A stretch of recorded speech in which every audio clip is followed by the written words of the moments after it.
खरंच घरातला राक्षस ओळखणं इतकं कठीण झालंय का? दसऱ्याच्या शुभ दिवशीच पुण्यात एका अंगावर शहारा आणणारी घटना घडली।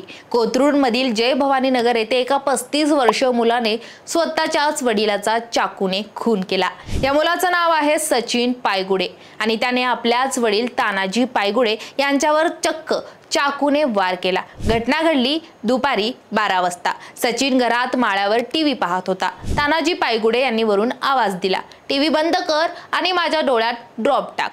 या छोट्याशा कारणावरून बाप लेकात जोरदार भांडण झालं आणि क्षणभरातच सचिनने आपल्या वडिलावर चाकू चालवला आणि तानाजी यांना गंभीर अवस्थेत रुग्णालयात नेण्यात आलं, पण तोपर्यंत त्याचा मृत्यू झालेला। पत्नी सुमन पायगुडे यांनी पोलिसात तक्रार दाखल केली आणि कोथरूड पोलिसांनी आरोपी सचिनला अटक केली। एका साध्या वाक्यावरून एका पित्याचा जीव घेतला गेला। खरंच घरातला राक्षस ओळखणं इतकं कठीण झालंय। तुमचं मत काय? खाली कमेंट बॉक्समध्ये नक्की सांगा।